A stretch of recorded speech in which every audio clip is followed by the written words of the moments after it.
The revolution is here. A movement of people free to live, work, and choose. We won't tell you what to think. We just demand that you think for yourself. This is Kibbe on Liberty. So we were just talking about Bernie Sanders and Mike Lee, I believe, chaired a hearing. It was Rand Paul. Rand Paul chaired a hearing a few years back about authorization for use of military force. And Bernie gave this speech. I almost switched teams and became a Bernie bro on the spot. So I'm admitting that publicly. But and this is Reardon, who loves to participate. Apparently, this is his new thing. And he is a non-interventionist realist as well, as his name would apply. Hey, come over here. Why are you doing this to our guest now? Welcome, Dan. Thank you for having me on, Matt. You get the full welcome. Why don't you just lay down, buddy? Come here. So you haven't been on the show before, and I'm definitely wanting to give my viewers a chance to understand different perspectives, specifically now on Ukraine, but generally on foreign policy, and you're sort of at the nexus of foreign policy realism. Before we get into that, just give us a background on who you are, your service, and how you got involved in policy. Sure. So I grew up in Arizona. After high school, I joined the United States Marine Corps, and this was in 2005. And so it was in the middle of the Iraq and Afghanistan wars. And I was actually briefly going to college, and I was kind of burned out on school, and I'd always had an interest in joining the military. So I frankly dropped out of college after 6 weeks and joined the Marine Corps. And my girls, by the way, are going to be jealous that I got to pet the cat. Yeah. He's fine. But what could he do wrong? Yeah. But anyways, yeah. So I enlisted in the Marine Corps and enlisted as a rifleman, an 0311, which is our MOS designator. And my first 2 years of the Marine Corps, I was part of what was called the Yankee White program, which is the presidential support program for the Marine Corps. And this is the program that sends Marines to the White House and Camp David, and then the White House Communications Agency. And I wound up going to Camp David for almost 2 years. And I was part of the security element up there. It was a great duty station. I had a great time. President Bush was the president at the time. And after my 2 years were up, I went out to 2nd Battalion 1st Marines in Camp Horno, Camp Pendleton in Southern California. And with them, I did a workup, about 6 months of really intense training, really good training. And then I deployed to Iraq for about 8 months towards the end of 2008, beginning 2009. And I was there till the summer of 2009. And this was an interesting point in the war. It was at the tail end of the surge, and it was at the beginning of the Obama administration. And there was something called the Status of Forces Agreement that was going into effect. And this was supposed to lay the groundwork for an American withdrawal from Iraq, which mostly occurred 2 years later in 2011. But then you had ISIS come back, and Americans went back in force, and they remain in Iraq today.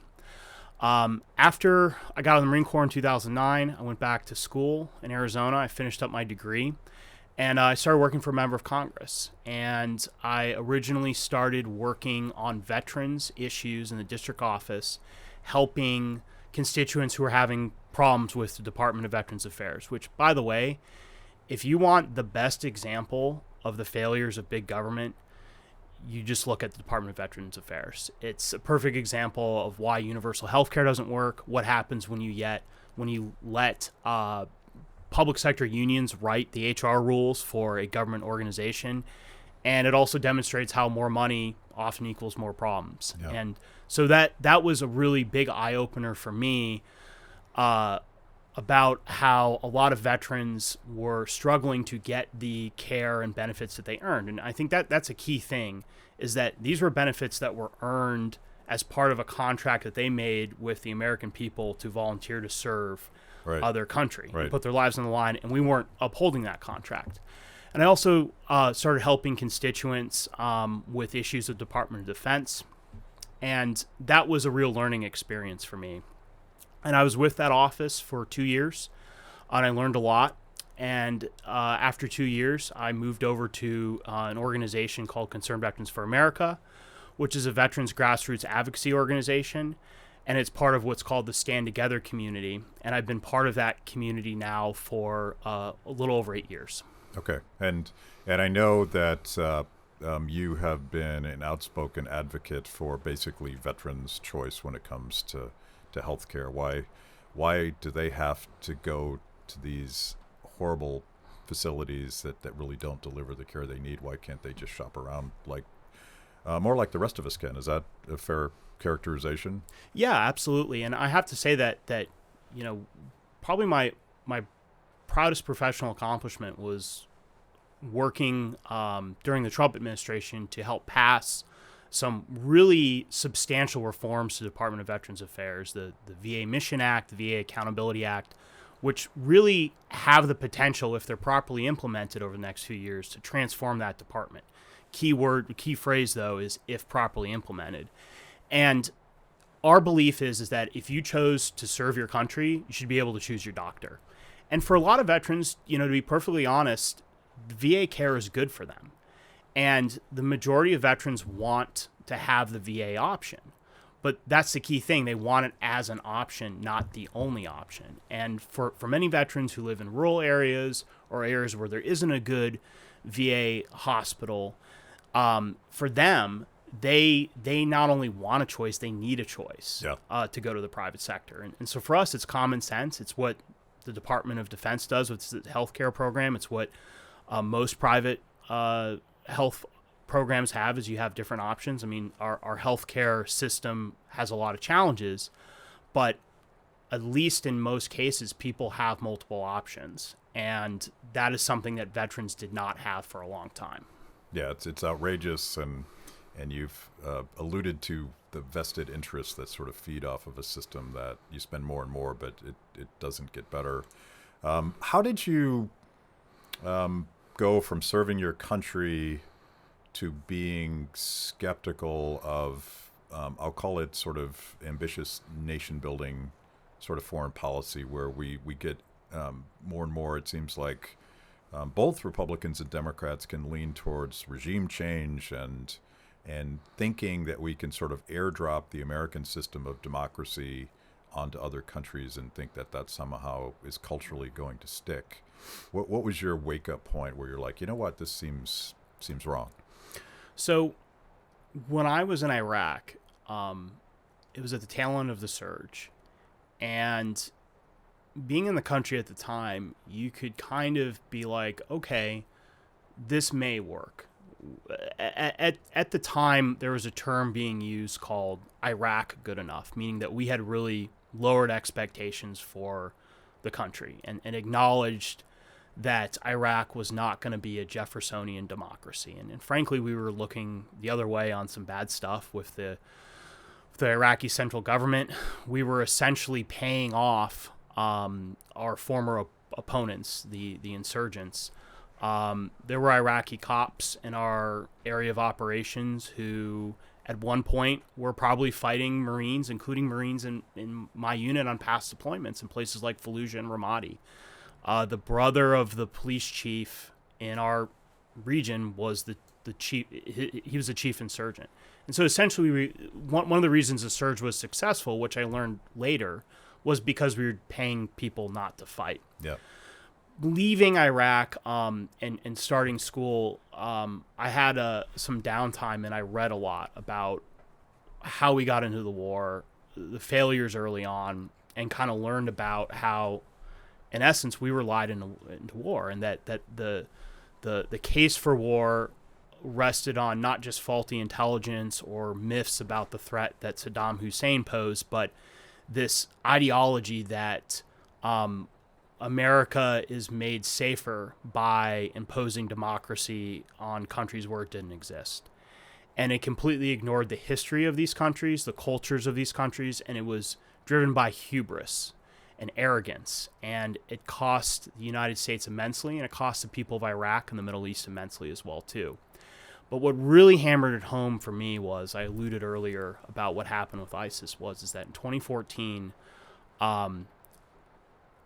almost every city that I served in was under the control of ISIS. And it just demonstrated to me that we were never going to be able to create a functioning system there that was going to be able to sustain the type of free society that you and I believe is good for people. So that they just culturally, historically, what we were trying to impose on them in a top-down manner was only making their lives worse, and in a lot of ways fueling the growth of ISIS.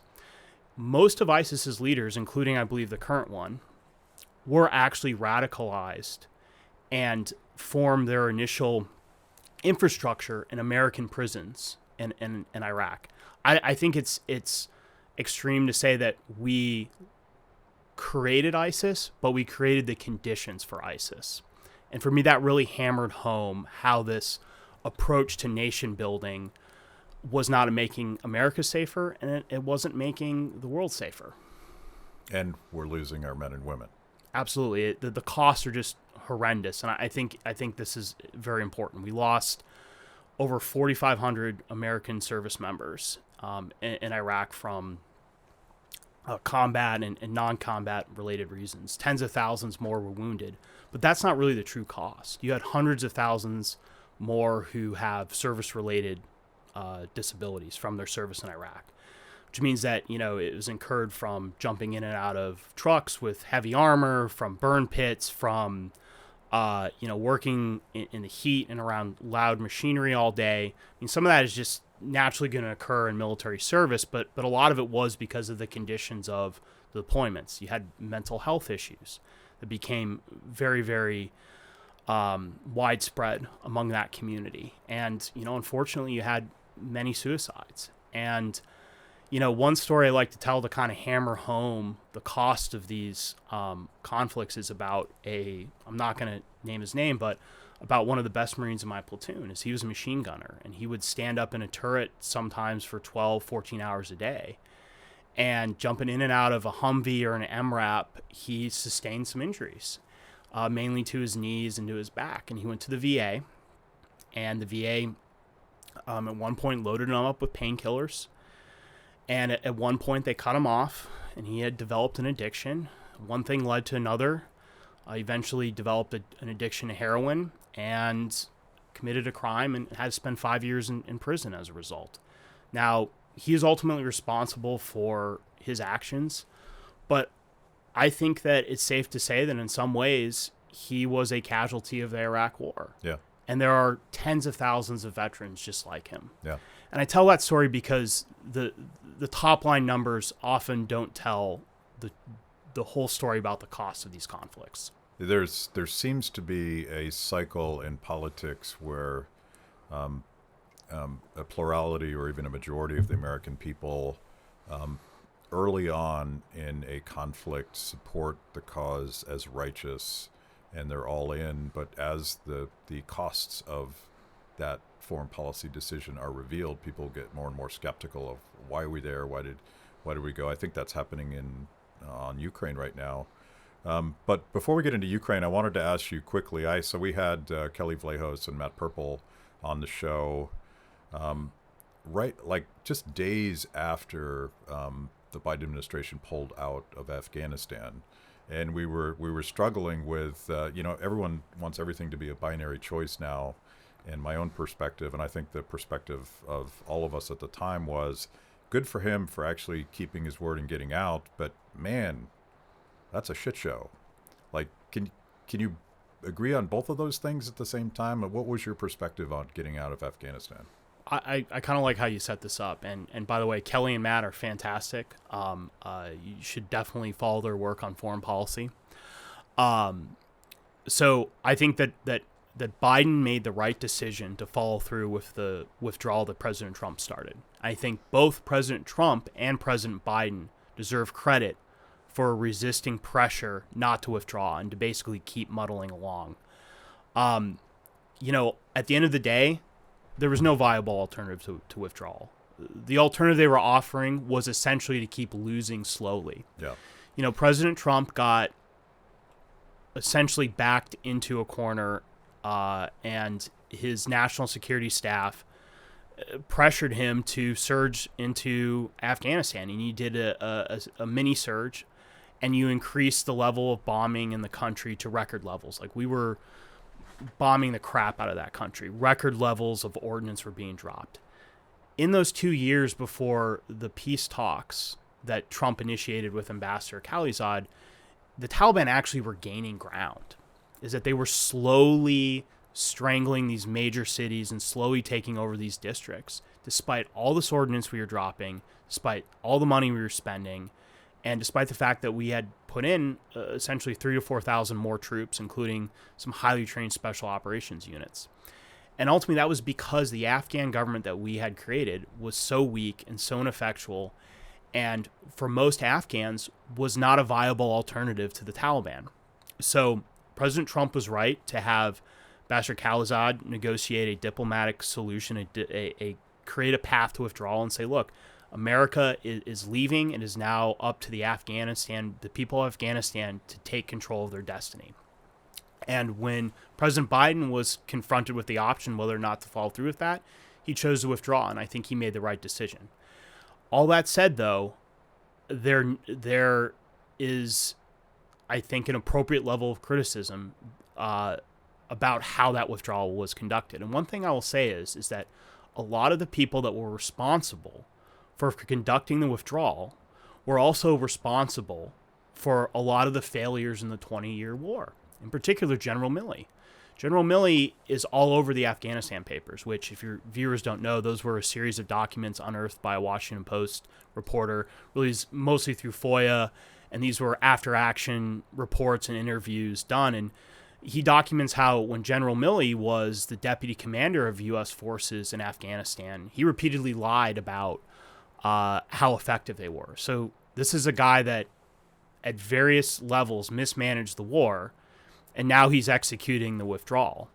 And so I think it shouldn't surprise us that he, and to be fair, he wasn't executing it, but as chairman of the Joint Chiefs of Staff, he was responsible for the advice and planning of parts of it. I don't think we should be surprised that there was, some of those failures there. Same thing with Anthony Blinken. He was in senior national security roles in the Obama administration when they decided to surge. He was a senior staffer on the Senate Foreign Relations Committee during the early years of the war. So he had been involved in helping to craft and implement a lot of the failed policies. So it should be of no surprise that those individuals would mismanage the withdrawal. And I think it's very unfortunate that Biden hasn't held them accountable. I think that there was justification to say, particularly with General Milley, like, look, he was a chief military advisor. He, as the chairman of Joint Chiefs of Staff, had a planning responsibility. And because of his behavior, both during my administration and the Trump administration on this issue, where there was evidence that General Milley was trying to undermine President Trump's efforts to withdraw, I've requested his resignation, and I'm holding him accountable. And Matt, that would have sent an important message to the military and to the foreign policy establishment that going forward, you're not going to escape accountability for continued failures in American foreign policy. But I think President Biden has missed his chance on that. Yeah, you used the word hubris earlier, and I feel like this is an important lesson both for progressives and conservatives who support these more ambitious foreign policy goals. So you inevitably have those same bureaucratic incentives to sort of pad your own budgets and maybe cover up your failures and paper them over, pay them off. But you also have like a knowledge problem. Like I described it to Thomas Massey as sort of a form of central planning where we airdrop into a country. And by the way, our experts cycle out every 6 months to 2 years. Yep. So as there is finally some institutional learning about the local culture and all that, those guys go away. You bring in a new set of guys. And so they don't know nearly enough to reorganize Afghan society or Iraqi society. And one of the things that's sort of gobsmackingly amazing to me is how well we armed our enemy in Afghanistan in the way we left. I mean, they're one of the best armed forces in the world right now. Yeah, I think the the way that we equipped the Afghan National Army was the best I can describe it is completely insane. And we armed them the way they did because of, you brought up, you mentioned incentives, because there are domestic political incentives to equip them with American arms. Yep. American-made Blackhawks, Belgian-designed but American-made M16s and machine guns, and then all sorts of other armor and Humvees and things like that. I'm a big gun guy, and obviously being in the Marine Corps, I learned a lot about firearms. And the M16, which we equip the Afghan National Army with, is a great rifle, but it is more complex than an AK-47, and it takes longer to train somebody on an M16. It's harder to maintain than an AK-47. And we were trying to train mostly illiterate, in some cases enumerative, meaning that some of these soldiers couldn't even count past 10, how to use a sighting system on an M16, use certain types of optics and the machine guns, when the better route to take would have been to arm them with Soviet bloc weapons, which most of them had, in some cases, grown up with. But because of the incentives that we had here domestically, there was pressure for the United States to build an army in our image. And this kind of goes back to the whole concept of imposing our vision of a government on other people. Look, I think you and I would agree that the vision of a government that our founding fathers have is the best in the world. It is, I think, fair to say, superior to every other form of government in the world. But that doesn't mean that it's best for everybody at any given time, and nor should it be imposed on them. Yeah. And the same kind of concept applies to our militaries. We have, I still think, the best military in the world. But that doesn't mean you can replicate it in other countries. And as a result, the Afghan National Army was less effective. They were more reliant on our outside support and contractors. And that made them less effective in the final months of the war. And now the Taliban has a lot of that gear and equipment. Now, I do think they're going to have a hard time maintaining it. I do think that they're going to be less effective in using it. But nonetheless, they now have, $80 billion worth. Well, that's not the complete number, but tens of billions of dollars worth of our gear. The other part of that $80 billion was salaries paid to the Afghan National Army. But they have tens of billions of dollars now worth of military equipment. I think about all of the weapons that we're pouring into Ukraine right now, and I don't know exactly how we're doing it. You probably do. But let's pivot to where we are today. It's been 20-something days since Putin invaded Ukraine, something like that. It's been, I think today is exactly a month as we're recording this. Okay. And one of the narratives that seems obviously true is that Putin perhaps miscalculated how the Ukrainian people would react to his invasion. I've read plenty, and by the way, I'm skeptical of everything because there's so much propaganda on all sides. The Ukrainian government's incredibly capable propagandists, and that's part of war. But those of us as third parties should be skeptical of everything. So what's going on, and this whole conversation about whether or not these former Soviet bloc countries should be part of NATO, there's a history there that I think very few Americans appreciate. Yeah, I think that, first off, I think that it's important to state that regardless of what role the issue of NATO expansion played in creating conditions for Russia's invasion, that the Russian invasion of Ukraine is fundamentally immoral and unjustified. There's no reason that Russia should have undertaken that action. It was an offensive war of aggression, period, full stop. It's funny that we have to reiterate the fact that we think that Putin is wrong. Yes. He's a bad guy. He's an evil guy. He's a thug. Right. But that doesn't mean that you should not have a conversation about how we got to this point. And I think that 30 years of American policy towards Eastern Europe and towards Ukraine failed to deter Russia, and here's the more important point, is the people of Ukraine are paying the price for it. Mm-hmm. And, I just got to say... A devastating price. Yeah. And I just got to say is that listening to the conversation here in Washington, D.C., it really unsettles me because there are so many people in this town that want to fight this war to the last Ukrainian. And I think that they are taking out a lot of their angst and wanting to see Ukraine do certain things that isn't in the United States' interest nor in the interest of Ukraine. Now, on the issue of NATO specifically, so you have to go back to 1989 and 1991 when the Soviet Union was collapsing and when the Warsaw Pact, ceased to exist. And there's this question of what do we do with NATO now? Can you take me seriously right now? Yeah, I think I can. Again, my girls are going to be jealous I got to play with the cat, but you have to go back to the purpose of NATO was to build a collective security alliance to deter and defend against the Soviet Union and the Warsaw Pact. And Russia is not the Soviet Union. Russia is not in charge of a global communist empire with outposts around the world. They don't have the same military power. They don't have the same economic power from that alliance. They don't have an ideology like communism that binds them together with other nations around the world. And so without that threat posed by the Soviet Union, there was a question of like, okay, well, what do we do with NATO now? And I think some would say it made sense for Western Europe and the United States to maintain some type of security relationship, whether that's in NATO or not in NATO. But then there's also this question of, well, do we expand NATO?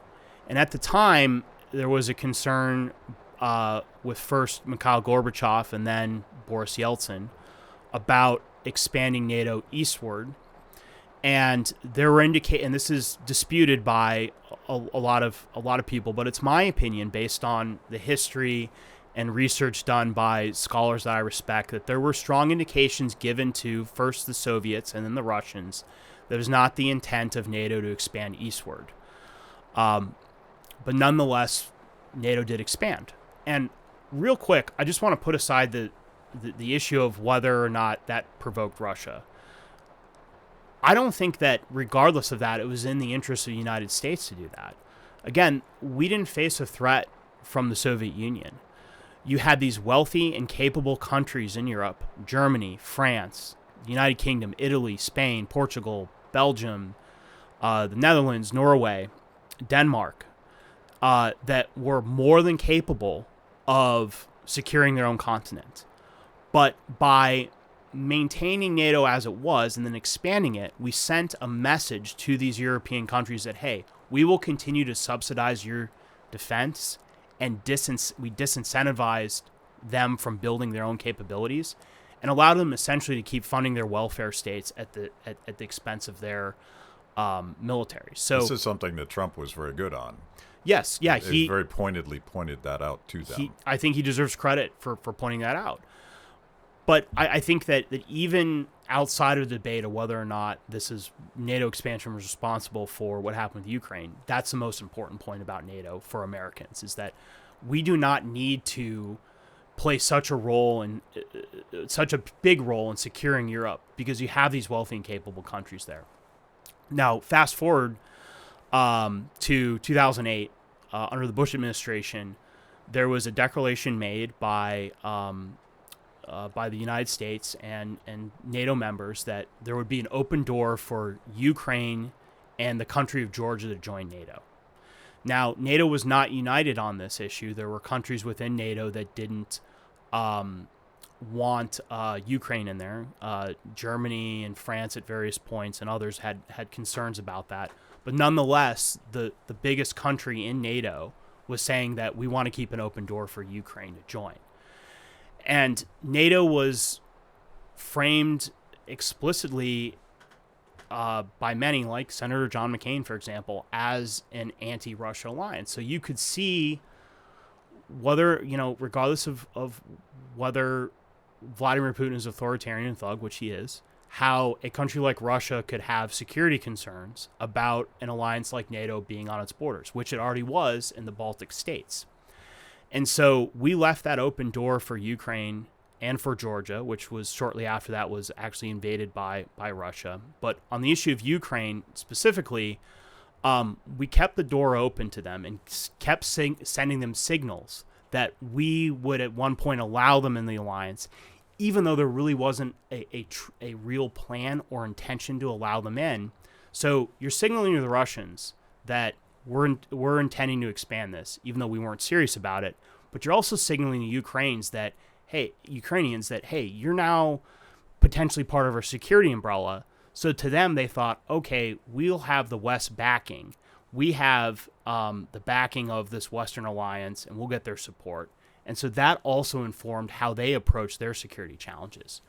So while I think that you can't blame the current conflict completely on NATO expansion, our policies in Eastern Europe, particularly around NATO and security commitments, obviously didn't deter Russia, but I think it's fair to say created more security concerns and a security dilemma for them. Yeah. So I've personally spent a decent amount of time in Ukraine, specifically Kiev and some other places in Ukraine, in Tbilisi, Georgia, other places in Georgia. A lot of those countries that understandably feel Lithuania, understandably feel threatened by Putin and Russian expansionism. And I'm an economist. I'm not a foreign policy guy. So my advice was always pretty simple. Like you probably need to consider some pretty radical free market reforms so that you can be strong, and with that economic strength probably comes energy independence, because that's a big part of this. Europe is so dependent on Russian energy that they're conflicted, and that cut off the energy, and you've created a lot of chaos for people. But one I learned from Thomas Massey, he was on the show. I think you saw that episode, and he pointed out just days before the Ukrainian parliament eased up their gun restrictions that the best way to defend your country is to be well armed and well trained, and maybe that's part of the lesson here for Putin, is that it does seem like Ukrainians are fighting back. Yes, they are, and they're fighting valiantly. I think that what has happened in Ukraine, I think one important lesson is that Russia, in a conventional sense, and I say conventional for a very important reason, I'll explain in a second, is not that big of a threat. They were not able to rapidly take over at least the eastern part of Ukraine and accomplish their military objectives in a short timeline. Now, they still have massive amounts of men and material and reserves. I mean, Russia is a country that still keeps World War II tanks in warehouses, and they keep old Soviet T-55 and T-62 tanks that are 50, 60 years old at this point. And so they have a tremendous reserve that they could throw in this fight. And in a war of attrition, while you can't say anything with certainty, you have to give the advantage to the Russians because of that. But it shows that in a conventional sense, they can't threaten Poland. They can't threaten Central Europe and Germany and France in a meaningful way. The threat they pose is on the nuclear front and on the non-conventional asymmetric front. And so I think that's important to keep in mind is a lot of folks are saying like, well, the Russians don't seem that scary. They're going to be back. Why can't NATO do more? And it's like, well, because there's still the nuclear card. And that's the biggest risk here, is that this could escalate into a nuclear conflict. And I think way too many people in Washington, D.C. are being too flippant and too dismissive of that. And again, I just would go back to who's going to pay the price for this, is that an expanded war, whether it goes nuclear or gets more bloody in a conventional sense, the cost of that will be borne by the Ukrainian people primarily. And by the way, so like a specific example of that is I think there's just a lot of confusion and ignorance about what a call for a no-fly zone actually means, and it's different than something we would have done in Iraq when it comes to shooting down Russian planes. Yeah, we did have a no-fly zone in Iraq for 13 years. And you know what we were doing those 13 years? We were bombing the country. We weren't just flying jets over their airspace. We had to take out their air defense systems. And to properly impose a no-fly zone over Ukraine would require us bombing Russian air defense systems, not just in Ukraine, but also in Belarus and Russia, because they have very long-range S-400, S-300 systems that are stationed in Russia and Belarus that would pose a threat to American or NATO aircraft. And for us to effectively manage no-fly zone would require bombing them. So I think that you and your viewers will understand what that entails. It means bombing Russia. Yeah. It doesn't just mean flying an F-22 in a circle around western Ukraine. And, you know, those bombs could easily fall in civilian areas. It could cause civilian casualties. It could lead to Russia then attacking NATO air bases, and that would lead to retaliation. And then you could see how we would get in what's called an escalatory spiral. And one thing leads to another, and you have an exchange of tactical nuclear weapons, which the United States still has in Europe. Yeah. And the Russians still have many of as well, too. And so that's a very dangerous proposal. And again, it's something that people in Washington who should know better, and maybe they do, but maybe they don't, they're being way too flippant about. I mean, there's a political element to this. I can't help but notice the Biden administration almost seemed to encourage Putin to make a move. And that was just my non-expert perspective. But here we are. We are where we're at, Yeah. and the NATO stuff has happened, and the Biden administration has done what it's done. What is the realistic way of avoiding World War III, avoiding nuclear conflict, and getting Putin out of Ukraine? Is there a path? I think the only realistic path to ending this conflict is through diplomacy. Is that you have to offer Putin off-ramps, and the Ukrainian government, Zelensky, recognizes that. Since day one, there's been active negotiations to end this conflict. And I don't see a viable military solution for either a Ukrainian victory or a Russian victory that does not involve an escalation of the war, a growth of the war that, you know, potentially could pull in NATO or, you know, potentially lead to the exchange of unconventional weapons. Diplomacy, and diplomacy are the only options. And so I think that's why it's good to see countries like Israel trying to take the lead, and I think they deserve credit for that. And it's bizarre to see a lot of people criticizing them for trying to help end this war, including from so-called friends of Ukraine. You know, a good friend of mine, my predecessor in this role, Will Ruger, often says that Ukraine has some of the worst friends here in D.C. Yeah. Again, a lot of people that want to fight this war to the last Ukrainian, but that are pushing them to take actions that are only going to lead them down a bad path. And so, again, that's the only solution I see. And I think the Ukrainian government, for the most part, recognizes that. I think the Russian government knows that now, too.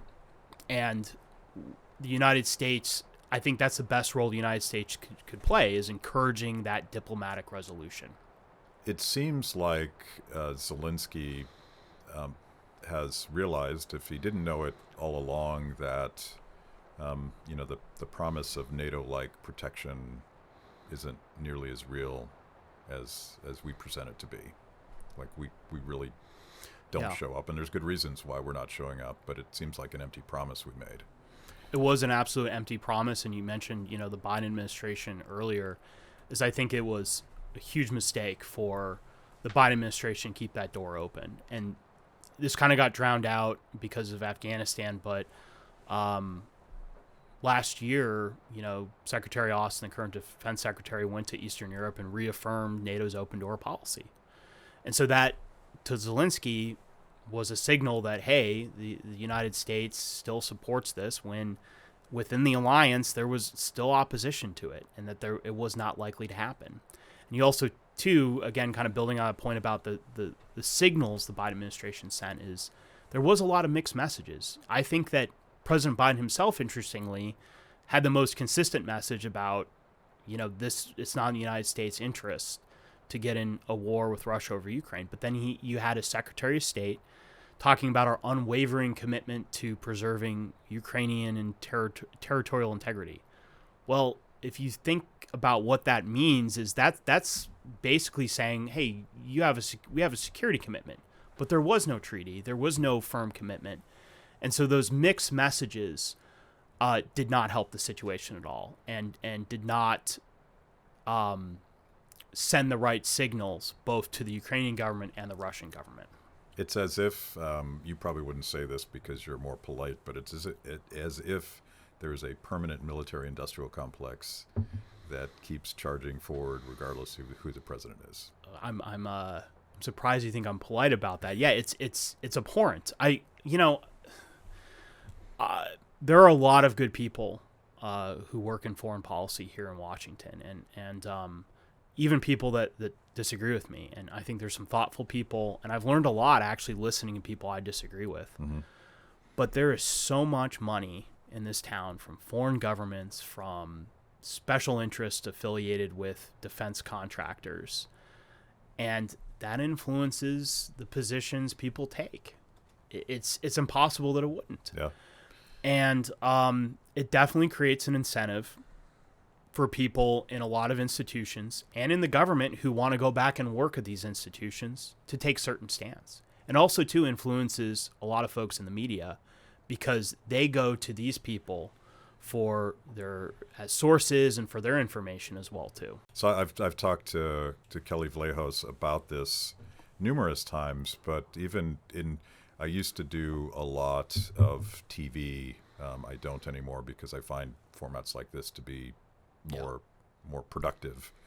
But I used to end up as an economist having to opine on foreign policy views, and I'm a realist. My instincts are very non-interventionist, and I would go to the think tank industrial complex. There's an industrial complex everywhere, and I couldn't get information. Like I ended up doing Fox News Sunday, having to be an expert on Syria, which of course I wasn't. So the emergence, and I feel like the Stand Together family has been a big part of this, the emergence of foreign policy think tanks and thinkers and advocates that actually challenge the conventional wisdom, I think is essential. Like it's exciting to me because now I can go find somebody that's a lot smarter than me and say, what's going on in Ukraine? So like, maybe you could give people a sense for what some of those resources are, because you're right at the sort of the middle of that network. Well, fortunately, over the last 7 or 8 years, there have been a lot of new institutions and programs established within the foreign policy community to help create alternative approaches to the status quo of the last 30 years. And you have a lot of great institutions, including some ones that have been around for a long time and really were holding the line in a lot of ways by themselves. And I think the top of the list is the Cato Foreign Policy Department. Mm-hmm. They were one of the only places where you could reliably get good analysis about what was going on with American foreign policy, and were sounding alarm on issues like NATO expansion going back to the early 90s. They were one of the few institutions that consistently opposed the Iraq War. But fortunately, they're not alone now. You have the Quincy Institute, where Kelly Vlahos now works. You have some great programs at some more traditional think tanks, like the Atlantic Council, the New American Engagement Initiative, which is headed up by Matt Burrows and Chris Preble. Chris Preble is a naval officer who formerly worked at Cato, and you have Emma Ashford there now. Their program is fantastic. I would encourage everybody to read Emma's work in particular on Ukraine. You have the Carnegie Endowment with Chris Shivas and Stephen Wertheim. You have the Center for the National Interest is another great institution. there's now just such a diversity of organizations and individual scholars as well too. You have more university centers that are now producing academics and scholars that are willing to step up and challenge it. So that's I think been a positive development. And President Trump, however imperfectly too, helped shepherd part of this realignment. And again, it was imperfect. There were mistakes made, but he was able to start moving things in a different direction. And I think even President Biden has recognized that. The problem is, though, is that a lot of people beneath both of them still were kind of part of this old way of thinking and this old foreign policy establishment. So there's still a lot of work to do. There's been a lot of progress made. And I have to say, too, it's been transpartisan. You see a lot of people coming together. We talked about, Bernie Sanders and Rand Paul earlier. But, you see people like Annie Biggs and Barbara Lee coming together on the issues of war powers. Peter Meyer and Ro Khanna coming together on the issue as well, too. It's truly transpartisan, and that's what it's going to take to push back on what has been a bipartisan failure over the last 30 years. Okay, final gotcha question. I'm just half joking. Bill Maher observed last week to his audience, which is a difficult thing to do, that you have to notice the fact that for all of the accusations that Trump was in the pocket of Putin did not invade Ukraine during Trump's watch. What's your take? Is the Biden administration an inevitable open door for Putin to make this move? Ooh, that's a tough this one. This has to be speculative because we don't know. That's a tough one, and I'm glad you have this format because it's not something to be answered in a 30-second soundbite. I'm trying to keep it as concise as possible, but there's this narrative that, as you said, Trump was a Putin puppet. I think it's worth noting that under Trump, NATO expanded to 2 more countries. The country of Macedonia actually changed its name to North Macedonia so they could join NATO. You had Montenegro added as well, too. The open door was not shut. Ukraine received lethal aid under the Trump administration for the first time. You still had deployments of American troops to Europe, and particularly eastward to Poland. Trump was skeptical of NATO, clearly. He did push them to spend more, and he did talk about withdrawing troops, but those policies never went into effect. Biden, on the other hand, essentially continued and expanded on those policies. It kind of got lost, and again, in a lot of coverage around Afghanistan, but early on his administration actually sent more troops to Europe and continued lethal aid and more loudly defended NATO. And so I think that the point is that it's hard just to blame this on Trump or Biden. It's 30 years of failure that led to this point, just like with Afghanistan. And I think the Biden administration deserves criticism for some of the things they did, particularly around, sending those mixed signals. I think they deserve credit for resisting pressure to do direct military intervention. But I can't blame, them exclusively for what happened here. I will say that, it's important too to kind of step back from the American view of this and recognize that there are regional, things at play, and that, the Ukrainians and Russians both were looking at this from their perspective, not necessarily from the American perspective. Yeah.